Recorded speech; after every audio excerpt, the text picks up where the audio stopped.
नमस्कार, स्वागत है आपका। इंडिया टीवी देख रहे हैं आप। आपके साथ मैं हूं प्राची पाराशर। पेपर लीक को लेकर देश भर में हंगामा मचा हुआ है। हालात ये हो गए हैं कि एक के बाद एक एग्जाम को सरकार को या तो कैंसिल करना पड़ रहा है या स्थगित करना पड़ रहा है। पेपर लीक को लेकर विपक्ष अटैकिंग मोड में है। कल से संसद का सत्र शुरू होने जा रहा है। मोदी 3.0 में संसद का यह पहला सत्र होगा। ऐसे में पेपर लीक को लेकर जो बखेड़ा खड़ा हुआ है उस पर सरकार बुरी तरह घिर गई है। हालांकि इसे लेकर सरकार ने बड़ा एक्शन लिया है। शिक्षा मंत्रालय ने नीट यूजी एग्जाम में धांधली को लेकर बड़ा फैसला लिया। सरकार ने नीट यूजी एग्जाम की सीबीआई जांच के आदेश दे दिए हैं, यानी कि अब पेपर लीक से लेकर सेंटर मैनेज तक की हर मामले की जांच सीबीआई करेगी। इससे पहले शिक्षा मंत्रालय ने यूजीसी नेट परीक्षा के सीबीआई जांच के आदेश दिए थे। माना जा रहा है कि अब जब सीबीआई जांच के आदेश हो गए हैं तो इस केस से जुड़े सभी केस सीबीआई अपने हाथ में लेगी, चाहे वो पटना में पेपर लीक की जांच कर रही ईओयू का मैटर ही क्यों ना हो। उधर दूसरी ओर बिहार पुलिस की ईओयू भी नीट पेपर लीक की जांच में गुत्थी सुलझाने में जुटी है। बिहार पुलिस की आर्थिक अपराध शाखा यानी ईओयू की एक टीम हजारीबाग पहुंची, जहां के ओएसएस स्कूल में जाकर वहां के स्टाफ और टीचर्स से पूछताछ की गई है। बताया जा रहा है कि इसी ओएसएस स्कूल से पेपर लीक हुआ है, क्योंकि ईओयू को 5 मई को एग्जाम के दिन प्रश्न पत्र के जले अवशेष मिले थे। उसका बुकलेट नंबर और ओएसएस स्कूल सेंटर का बुकलेट नंबर एक ही था, जिसके बाद इसकी एफएसएल जांच के लिए ईओयू की टीम ने एनटीए से ओरिजिनल क्वेश्चन पेपर मांगे थे, जो उसे मिल गए हैं। इस मामले में शिक्षा मंत्रालय ने एक और बड़ा एक्शन लिया है। एग्जाम में गड़बड़ी को लेकर कंडक्ट करने वाली एजेंसी एनटीए के चीफ को हटा दिया गया है। सुबोध कुमार सिंह की जगह प्रदीप सिंह खरोला को एनटीए का नया चीफ बनाया गया है। साथ ही 7 सदस्यीय टीम का भी गठन किया गया है। यहां आपको जानकारी दे दें कि एग्जाम में गड़बड़ी को देखते हुए आज होने वाला नीट की पीजी परीक्षा भी स्थगित कर दी गई है। इसमें वो छात्र अपेयर होते हैं जिन्होंने ऑलरेडी एमबीबीएस कर रखा है। ये परीक्षा एग्जाम से 11 घंटे पहले स्थगित की गई है। वहीं नीट यूजी एग्जाम में ग्रेस मार्क्स वाले 1563 छात्रों का आज री एग्जाम होने वाला है। देश के 6 शहरों के 6 सेंटर्स पर इन छात्रों का एग्जाम हो रहा है। ये परीक्षा सुप्रीम कोर्ट के आदेश के बाद हो रही है। तो एक तरफ नीट को लेकर जबरदस्त बवाल मचा हुआ है, तो नीट को लेकर अब सख्त हो गई है सरकार भी और सीबीआई जांच के आदेश दे दिए गए हैं। एजुकेशन मिनिस्ट्री ने यूजीसी नेट के बाद अब नीट यूजी परीक्षा में भी सीबीआई जांच के आदेश दे दिए हैं। आइए आपको जानकारी देते हैं कि इसमें क्या क्या गड़बड़ी हुई और अभी सरकार ने क्या एक्शन लिया है। तो आपको जानकारी दें कि नीट यूजी परीक्षा 5 मई को कंडक्ट हुई थी, जबकि यूजीसी नेट की जो परीक्षा है उसका एग्जाम हुआ था जून 2024 में। इस एग्जाम को भी सीबीआई जांच के अंदर डाल दिया गया है, यानी कि ये एग्जाम भी कैंसिल हो गया था, परीक्षा को रद्द कर दिया गया था।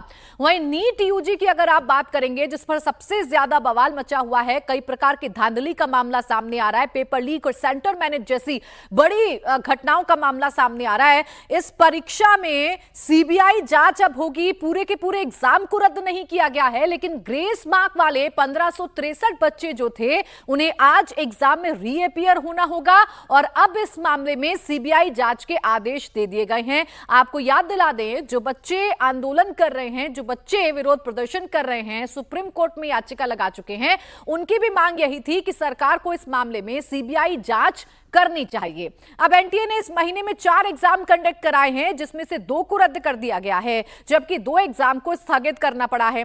एनटीए ने शेड्यूल से 10 दिन पहले नीट यूजी का रिजल्ट 4 जून को जारी किया था। नीट एग्जाम में क्या होगा या नीट एग्जाम का क्या होगा आपको बताते हैं। देखिए, एनसीईटी की परीक्षा 12 जून को हुई। एग्जाम के 6 घंटे बाद एक्शन हुआ। वजह यह थी कि लॉगिन में बच्चों को प्रॉब्लम आ रही थी, जबकि यूजीसी नेट परीक्षा की अगर आप बात करेंगे तो यह परीक्षा 18 जून को हुई थी, लेकिन एक दिन बाद ही 19 जून को इस परीक्षा को रद्द कर दिया गया। वजह जो सामने आई वो ये कि पेपर लीक की कुछ शिकायतें थीं जो शिक्षा मंत्रालय तक पहुंची। फिर सीएसआईआर नेट की जो परीक्षा थी वो 25 जून को हुई। 25 जून को होने वाली थी, लेकिन 21 जून को इसे स्थगित कर दिया गया। इसका कारण अभी तक स्पष्ट नहीं हो पाया है कि इसे स्थगित क्यों किया गया है। जबकि नीट पीजी परीक्षा की अगर आप बात करेंगे तो ये परीक्षा 23 जून को होनी थी, लेकिन इस परीक्षा से 11 घंटे पहले ही इसे स्थगित किया गया क्योंकि पेपर लीक की आशंका नीट पीजी में भी जताई जा रही थी। अब देखिए, एक के बाद एक 4 ऐसी घटनाएं हैं जिसके बाद कई सारे सवाल खड़े होने लगे और सरकार बुरी तरीके से घिरती हुई नजर आ रही है। विपक्ष के निशाने पर है सरकार। उधर नीट पेपर लीक की जांच कर रही ईओयू की टीम झारखंड के हजारीबाग पहुंची। ईओयू की टीम ने हजारीबाग के ओएसएस स्कूल जाकर वहां के टीचर्स, एग्जामिनेशन कंट्रोलर और दूसरे स्टाफ से बात की। दरअसल पटना में जो पेपर लीक हुआ था, कहा जा रहा है कि वो हजारीबाग के इसी एग्जामिनेशन सेंटर से लीक हुआ था, क्योंकि पटना में जले हुए प्रश्न पत्र के जो अवशेष मिले थे उसमें बुकलेट नंबर जो लिखा था वो हजारीबाग के इसी सेंटर का था।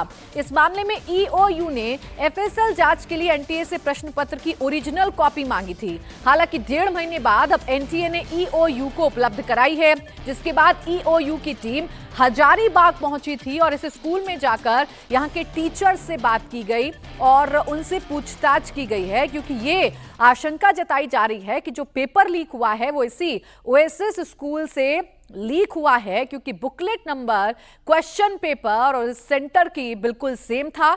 और जब मिलान हो गया तो ईओयू की टीम झारखंड के हजारीबाग इस स्कूल में पहुंची। यहां पर टीचर से पूछताछ की गई है। अब देखिए, इस मामले में लगातार खुलासे हो रहे हैं। पेपर लीक की घटना सामने आ चुकी है, सेंटर्स कैसे मैनेज हुए हैं ये घटना सामने आ चुकी है। इस पूरे मामले की जांच शिक्षा मंत्रालय ने सीबीआई को सौंप दी है। इसके साथ ही साथ एनटीए के डीजी को भी पद से हटा दिया गया है। इस पूरे मामले में हजारीबाग की डीसी से पूछा गया तो वो कुछ भी बोलने से इनकार करते हुए नजर आए। कुछ जो सूचनाएं प्राप्त हो रही हैं विभिन्न सूत्रों से और मीडिया के ही माध्यम से, तो इसकी कोई जानकारी जिला स्तर पर अभी हमें नहीं है किसी भी लेवल पे। बट अगर ऐसी कोई बात है या सूचना है तो हम लोग आगे जरूर इसको सॉल्व करने में सहयोग करेंगे। अभी हमें इसके बारे में आधिकारिक रूप में या किसी भी स्तर से किसी प्रकार का कोई इन्फॉर्मेशन प्राप्त नहीं है। तो अभी कोई सूचना नहीं है, ऐसी जानकारी तो डीसी दे रही हैं, लेकिन फिलहाल जानकारी यह है कि ईओयू की एक टीम हजारीबाग के ओएसएस स्कूल में पहुंची है। टीचर से पूछताछ की गई है इस पूरे मामले में। मेरे सहयोगी नीतीश चंद्र इस वक्त हमारे साथ जुड़ गए हैं। नीतीश, जरा बताइए, अब पटना के इस पेपर लीक का जो कनेक्शन है वो कैसे झारखंड के हजारीबाग से जुड़ते हुए नजर आ रहे हैं और क्या एक्शन लिया गया है अभी तक टीम की तरफ से?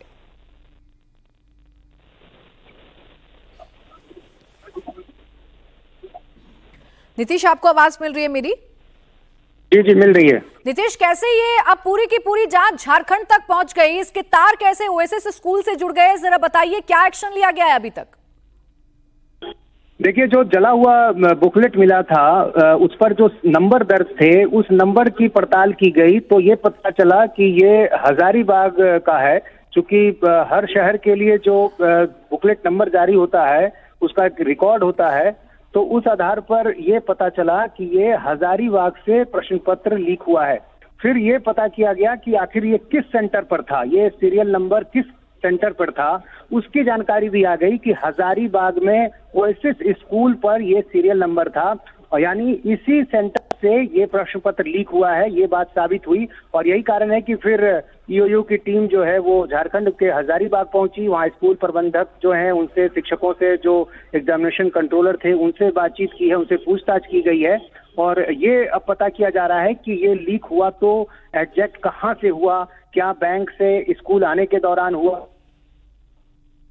पहले और लीक हो गया था, या फिर स्कूल में जब पहुंच गया वहां से लीक हुआ। ये सारी चीजें अब खंगाली जा रही हैं। लेकिन अब झारखंड कनेक्शन जो जुड़ गया है और की जो वो वहां पर बनी हुई है। और इससे पहले भी चूंकि सिकंदर जो यादवेंदु पकड़ा गया इस पूरे मामले में, वो झारखंड बेस्ड है और वहां पर उसकी अच्छी खासी एक पकड़ है। और पहले नौकरी के पहले, बिहार में नौकरी के पहले वो झारखंड में ठेकेदारी करता था, तो उसके संपर्क वहां काफी अच्छे खासे हैं। तो तमाम चीजें जो आपस में जुड़ती जा रही हैं और अब जाहिर है ईओयू की कोशिश ये है ये पता करने की कि आखिर ये कौन लोग थे जिन्होंने प्रश्न पत्र को लीक किया और कहां से किया। ठीक है, बुकलेट नंबर मिला और बुकलेट नंबर के बाद ये जो जांच है वो ओएसएस स्कूल तक पहुंची, पूछताछ जारी है। अब शायद इस बात का पटाक्षेप हो पाए कि पेपर आखिर लीक हुआ कैसे और कहां से हुआ है। शुक्रिया आपका नीतीश तमाम जानकारी के लिए। तो देखिए, नीट यूजी एग्जाम में पेपर लीक हुआ था या नहीं, इस पर फैसला तो 8 जुलाई को सुप्रीम कोर्ट करेगी। लेकिन इतना तो तय है कि जिस तरह से एनटीए पहले छात्रों की मांग को अनदेखा कर रही थी, अब सीबीआई जांच के आदेश दे दिए गए हैं, उसे तो ये लगने लगा है कि अब एनटीए भी इनडायरेक्टली मान रहा है कि पेपर लीक वाली बात में कुछ तो दम है। अब आपको बताते हैं पेपर लीक के मामले में ईओयू के पास क्या सबूत है। देखिए, सबसे बड़ी बात यह है कि आरोपी छात्र जो पेपर पहले उनको मिल चुके थे, उन्हें गिरफ्तार कर लिया गया है। अब पहला सबूत यह है कि रटवाए गए सवाल जवाब हूबहू एग्जाम में आए थे। यह खुलासा खुद छात्रों ने किया है, उनके कबूलनामे में उन्होंने यह बात कही है। जो दूसरा सबूत है वो ये कि प्रश्न पत्र के जले हुए अवशेष मिले, हजारीबाग के सेंटर का बुकलेट नंबर था, एनटीए से ओरिजिनल कॉपी मिली। तो हजारीबाग जाकर अब ईओयू जांच कर रही है, ओएसएस स्कूल में जाकर पूछताछ की जा रही है। जो तीसरा सबूत है वो ये कि सेंटर्स का व्हाट्सएप ऐप चैट सामने आया। रांची मेडिकल कॉलेज के 10 पीजी छात्रों ने ये प्रश्न पत्र पहले सॉल्व किए थे। अब ईओयू को इन 10 पीजी छात्रों की भी तलाश है जिन्होंने ये पेपर सॉल्व किए थे। तो ये 3 बड़े सबूत हैं जो ईओयू के पास हैं और इसी आधार पर बिहार पुलिस की ईओयू जो है वो लगातार जांच कर रही है। झारखंड पहुंच गई हजारीबाग में और तलाश अब उन लोगों की भी की जा रही है जिन्होंने पेपर सॉल्व किया था। अब शिक्षा मंत्रालय ने क्या बड़ा एक्शन लिया है ये भी आपको बताते हैं।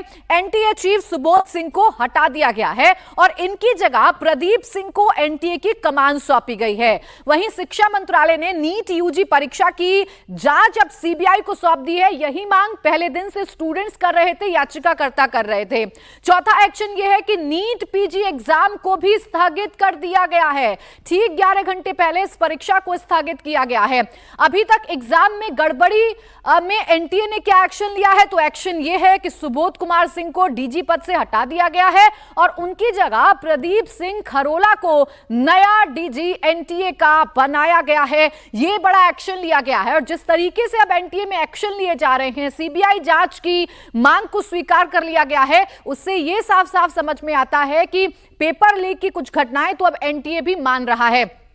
इसके अलावा एनटीए को दुरुस्त करने के लिए कमेटी बनाई गई है जिसके अध्यक्ष हैं डॉक्टर के राधाकृष्णन, जो कि इसरो के पूर्व अध्यक्ष हैं। और इस कमेटी में कुल इनको मिलाकर 7 मेंबर शामिल हैं। जो 6 अन्य मेंबर्स हैं उसमें डॉक्टर रणदीप गुलेरिया हैं जो कि पूर्व निदेशक है एम्स दिल्ली के, प्रोफेसर बीजे राव हैं जो कि वीसी हैं हैदराबाद यूनिवर्सिटी के, प्रोफेसर राम मूर्ति के हैं जो कि पूर्व प्रोफेसर हैं आईआईटी मद्रास के, पंकज बंसल को फाउंडर पीपल स्ट्रॉन्ग के, प्रोफेसर आदित्य मित्तल डीन है आईआईटी दिल्ली के, गोविंद जायसवाल संयुक्त सचिव शिक्षा मंत्रालय के हैं। तो ये 6 मेंबर्स हैं उस कमेटी के जिसके अध्यक्ष इसरो के पूर्व अध्यक्ष हैं। आपको जानकारी दें, के राधाकृष्णन की अध्यक्षता में कमेटी बनी है। 2 महीने के भीतर जांच रिपोर्ट इस कमेटी को सौंपनी होगी। डेटा सुरक्षा प्रोटोकॉल में सुधार पर अपनी सिफारिश जो है वो इस कमेटी की तरफ से दी जानी है। अब मेरे साथ मेरे सहयोगी इस वक्त जुड़ गए हैं। अब देखिए, लगातार जो पूरा मामला है उसमें जांच की जा रही है और एक के बाद एक गुत्थी को सुलझाया जा रहा है, एक के बाद एक गांठ को खोला जा रहा है। 2 सहयोगी हमारे साथ, इला कासमी दिल्ली से, भोपाल से अनुराग अमिताभ हमारे साथ हैं। सबसे पहले इला आपके पास आ रही हूं। एक कड़ा फैसला, एक बड़ा फैसला शिक्षा मंत्रालय की तरफ से ले लिया गया। सीबीआई जांच के आदेश दे दिए गए हैं और एनटीए के जो डीजी है उन पर भी गाज गिर गई है, उनको भी हटा दिया गया है। अब आगे क्या? बिल्कुल भारती, बड़ा फैसला कल शिक्षा मंत्रालय द्वारा किया गया जब उन्होंने एनटीए के जो डीजी हैं उनको हटा दिया गया। सुबोध कुमार एनटीए के डीजी रहे हैं और उन्हीं के अगुवाई में नीट की परीक्षा हुई थी जिस पर कथित आरोप लग रहे हैं कि पेपर लीक हुआ है और अब इस मामले की जांच सीबीआई को भी सौंप दी है शिक्षा मंत्रालय ने। लेकिन अभी भी जो छात्र हैं वो प्रदर्शन करते हुए नजर आ रहे हैं हमें दिल्ली के जंतर मंतर पर। देखिए, धूप गर्मी पिछले 15 दिनों से इसी तरह से जंतर मंतर पर ये सभी छात्र जुटे हुए हैं। आखिर ये आगे क्या चाह रहे हैं? ये चाह रहे हैं कि रीनीट हो, यानी कि दोबारा नीट को करवाया जाए, यही उनकी मांग है। देखिए, आज जो है नीट पीजी होने वाला था जिसको नेशनल बोर्ड ऑफ एजुकेशन करवाता है, उसको भी स्थगित कर दिया गया, इससे पहले नेट को भी स्थगित कर दिया गया था। तो अब इनकी मांग है कि जब और परीक्षाएं स्थगित हो सकती हैं तो आखिर नीट यूजी क्यों स्थगित नहीं हो रहा है कथित आरोपों के बीच पेपर लीक के। तो इन छात्रों से जानेंगे कि आखिर क्या वो संतुष्ट है या नहीं है। क्या नाम है आपका? विकास, ये बताइए कि संतुष्ट हैं? सीबीआई की जांच के लिए कह दिया गया है, डीजी को भी हटा दिया गया है, फिर भी क्यों प्रदर्शन करने की जरूरत है? मैम उतनी संतुष्टि नहीं है मैम। हमारा जो मेन वो है कि हमें इंसाफ मिलना चाहिए और वो हमें सिर्फ रीनीट से ही मिलेगा, क्योंकि मैम उसके अलावा कोई और ऑप्शन नहीं है। ना ही गवर्नमेंट ठीक से ये बताती कि हम आपका रीनीट करवाएंगे, किसी चीज के बारे में नहीं। बच्चे हैं, मतलब वो प्रदर्शन कर रहे हैं, उनके पास में टाइम है। वो अगर गवर्नमेंट कहते कि हम रीनीट कराएंगे तो बच्चे पढ़ने लग जाए, हम घर पर पढ़ने लग जाए आराम से। हमें धूप में आकर अपने लिए प्रदर्शन करना पड़ रहा है। इस लोकतांत्रिक देश में हमें खुद अपने लिए लड़ना पड़ रहा है इतना ज्यादा। हम 15 दिनों से यहाँ पर प्रदर्शन कर रहे हैं, लेकिन सुनने को राजी नहीं होते इतने लोग।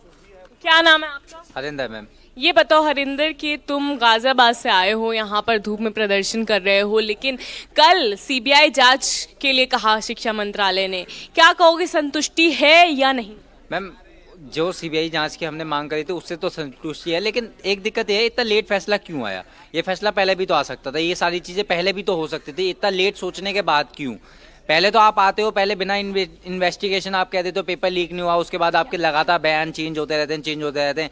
एट द मोमेंट आपके आके आपने यूजीसी नेट कैंसिल करा, उसके बाद एक और पेपर आपने कैंसिल करा, उसके बाद नीट पीजी आपने पोस्टपोन कर दिया है।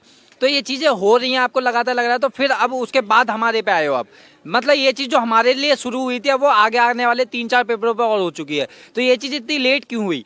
सीबीआई की जांच पहले से डिमांड हो रही है तो पहले क्यों नहीं करा गया, और रीनीट के लिए इतना लेट क्यों हो रहा है सारी चीजें? क्या नाम है आपका? ये बताओ कि संतुष्ट हो या नहीं हो? वाजिब मांग थी स्टूडेंट्स की, और ये सवाल भी बड़ा वाजिब है कि पहले से कहा जा रहा था सीबीआई जांच कराई जाए, सरकार इतनी लेट लतीफी क्यों दिखा रही थी इस पूरे मामले में? हालांकि एक्शन सरकार की तरफ से अब जरूर लिया गया है। एक तरफ जहां नीट यूजी की परीक्षा में गड़बड़ी की जांच सरकार ने सीबीआई को सौंप दी है, तो वहीं दूसरी तरफ सुप्रीम कोर्ट के आदेश के बाद रिजल्ट में ग्रेस मार्क्स पाने वाले 1563 कैंडिडेट्स के लिए आज री एग्जाम हो रहा है। 1563 छात्र जिनको ग्रेस मार्क्स मिले थे, आज वो रीअपियर हो रहे हैं परीक्षा में। दोपहर 2 बजे से शाम 5:20 तक ये परीक्षा होगी। सुप्रीम कोर्ट के आदेश के बाद ये परीक्षा दोबारा करवाई जा रही है, और ये 6 शहरों में 6 सेंटर्स पर इस वक्त कड़ी सुरक्षा के बीच में, कड़े बंदोबस्त के बीच में करवाए जा रहे हैं। बड़ी बात यह है कि पिछली बार जो सेंटर्स थे उन्हें अब बदल दिया गया है। नए सेंटर्स पर ये 1563 छात्र आज एग्जाम देंगे। दोपहर 2 बजे इनकी परीक्षा आज शुरू हो जाएगी। अब देखिए, नीट यूजी के री एग्जाम उन्हीं 6 शहरों में हो रहे हैं जहां समय के नुकसान की वजह से बच्चों को ग्रेस मार्क्स दिए गए थे। हालांकि शहरों में परीक्षा केंद्र जरूर बदल दिए गए हैं। कौन कौन से शहर में री एग्जाम हो रहे हैं, आइए वो भी आपको बताते हैं। छत्तीसगढ़ में री एग्जाम हो रहा है, बालोद, दंतेवाड़ा में। इसके साथ ही साथ अगर हम बात करें गुजरात की, तो यहां पर सूरत में री एग्जाम हो रहा है। हरियाणा के बहादुरगढ़ में री एग्जाम हो रहा है। चंडीगढ़ में भी री एग्जाम हो रहा है, और मेघालय के शिलांग में री एग्जाम करवाया जा रहा है। यानी कुल 6 शहरों में 6 सेंटर्स हैं, लेकिन ये 6 सेंटर्स इस बार बिल्कुल अलग और बिल्कुल नए हैं, जहां 1563 बच्चे री एग्जाम देने के लिए आज बैठेंगे। देश में चारों ओर नीट और नेट की परीक्षा को लेकर बवाल मचा है। शहर शहर पेपर लीक के मामले को लेकर प्रदर्शन हो रहे हैं। नीट और नेट के बीच अब मध्य प्रदेश सिविल सेवा परीक्षा के पेपर लीक होने का दावा किया जाने लगा है। सोशल मीडिया पर परीक्षा के पेपर ऑनलाइन बेचने की बात कही जा रही है। हालांकि पेपर लीक की खबरों को एमपीपीएससी ने सिरे से खारिज करते हुए इसे भ्रामक और निराधार बताया है। आयोग ने एक प्रेस रिलीज जारी कर कहा है कि छात्र झूठी जानकारी से परेशान ना हो। आयोग की परीक्षा तय समय पर पूरे गाइडलाइंस के साथ करवाई जाएगी। तो पेपर लीक की ऐसा लग रहा है जैसे इस देश में बाढ़ सी आ गई है। एक के बाद एक पेपर स्थगित हो रहे हैं, एक के बाद एक पेपर को कैंसिल किया जा रहा है। पेपर लीक की शिकायत मिल रही है, अनियमितता की शिकायतें मिल रही हैं, पारदर्शिता के साथ एग्जाम नहीं करवाए जा रहे हैं, ऐसी शिकायत स्टूडेंट्स की तरफ से लगातार की जा रही हैं। अब ये मामला मध्य प्रदेश तक पहुंच चुका है। पेपर लीक की अफवाह पर राज्य के मुख्यमंत्री मोहन यादव ने कहा है कि राज्य सरकार इस मामले में कोई कोताही नहीं बरतेगी। एमपीपीएससी मामले में कानून व्यवस्था का पालन होगा। नहीं, हमारी अपनी सरकार किसी प्रकार की कोई कोताही बर्दाश्त नहीं करेगी, वो कानून व्यवस्था का पालन करेगी। नहीं, हमारी अपनी सरकार किसी प्रकार की कोई कोताही बर्दाश्त नहीं करेगी, वो कानून व्यवस्था का पालन करेगी। तो मुख्यमंत्री पूरी तरीके से आश्वस्त कर रहे हैं। लगातार मध्य प्रदेश में स्टूडेंट्स को भी आश्वासन दिया जा रहा है कि ये सिर्फ और सिर्फ एक अफवाह है, इस पर ध्यान नहीं देनी है। अब मेरे साथ मेरे सहयोगी भोपाल से अनुराग अमिताभ जुड़ रहे हैं। अनुराग, जरा बताइए इस घटना के पीछे कितनी सच्चाई है? ये जो बात सामने आ रही है कि पेपर लीक हुआ है एमपीपीएससी का, इसमें कितनी सच्चाई है और क्या एक्शन सरकार ले रही है? देखिए, सरकार ने तो अपना रुख साफ कर दिया है कि किसी भी तरीके की कोई कोताही नहीं बरती जाएगी। अगर इस तरीके का कुछ भी गड़बड़ झाला सामने आता है, मध्य प्रदेश लोक सेवा आयोग की तरफ से भी ये बात सामने आ चुकी है कि ये खबरें पूरी तरीके से जो भ्रामक हैं और निराधार हैं और कार्रवाई की जाएगी। दरअसल जो माना जा रहा है कि कल जो ये पेपर लीक की बात जब आई थी, जो स्क्रीनशॉट्स जो लगातार रिलीज हुए, वो दरअसल एक जो मॉक टेस्ट पेपर होता है, जो एग्जाम्स कराते हैं, वो मॉक टेस्ट पेपर को किसी ने इस तरीके से बाहर रिलीज किया कि दरअसल यही वो पेपर है जिसके चलते आपको ये कल ये पेपर आएगा। ऐसा माना जा रहा है कि दरअसल वो स्क्रीनशॉट उस मॉक टेस्ट का पेपर था जो ये एजेंसी, जो ये कोचिंग्स हैं, जो इस तरीके के एग्जाम कराती है। जिसके बाद ये धीरे धीरे बात बढ़ती गई और तमाम तरीके से बात फैल गई कि 2,500 रुपए में ये पेपर जो है वो बेचा जा रहा है। लेकिन जिस तरीके से नीट और नेट के एग्जाम से परेशान जो तमाम छात्र थे, जैसे ही ये खबर मध्य प्रदेश पीएससी के तकरीबन 1,83,000 स्टूडेंट्स आए जो 55 शहरों में 110 पदों के लिए एग्जाम दे रहे थे, वो तनाव में आ गए। तनाव में आते ही सरकार और प्रशासन भी चौकन्ना हुआ और तत्काल मध्य प्रदेश लोक सेवा आयोग को आकर जो है स्पष्टीकरण देना पड़ा। इस वक्त मैं उसी सेंटर पे खड़ा हूं, भोपाल के, राजधानी भोपाल के नूतन कॉलेज पर, जहां पर ये एग्जाम 10 बजे से चालू है और तकरीबन 12 बजे यहां पर खत्म होगा। लेकिन यहां पर मैं आपको लोगों से उनसे मिलवाना भी चाहूंगा जिनके परिजन इस एग्जाम में भाग ले रहे हैं और जिनके परिजनों ने जो ये खबर सुनी है तब से वो दुखी जरूर हैं। एक सज्जन भी है, अपनी बच्ची को एग्जाम दिलाने लेके आए थे। सर, आपने एक खबर सुनी जी? क्या सुना था आपने? ये सर, जाहिर है जो है सबकी ये लीकेज है और एक नहीं तमाम सुन रहे हैं, लेकिन नो कमेंट। अभी कुछ हम लोगों को कहने का नहीं, ये वक्त है जब हमारे शासकों प्रशासकों की बात करने का है। सरकार आश्वस्त कर रही है, लोक सेवा आयोग ने भी कहा है ऐसा सब कुछ ये उनके लेवल की बात है, हमारे लेवल की। आप किसको एग्जाम दिलाने लेके आए थे? मेरी सिस्टर का एग्जाम। सिस्टर का। तो आपने क्या खबर सुनी है? दरअसल यही न्यूज में पेपर में पढ़ा था मॉर्निंग में कि पेपर लीक हो गया है ऐसा कुछ, लेकिन वो एमपीपीएससी का जब ऑफिशियल वो देखा तो उसमें हाँ, तो ठीक है, एक अफवाह फैलाने की कोशिश की गई। अब देखने वाली बात यह है अनुराग, ये अफवाह फैलाने वालों तक कब तक मध्य प्रदेश की पुलिस पहुंच पाती है और कब तक ये मामला स्पष्ट हो पाता है कि कैसे ये अफवाह फैली और इस मामले में कितनी सच्चाई थी। शुक्रिया आप दोनों का हमारे साथ जुड़ने के लिए।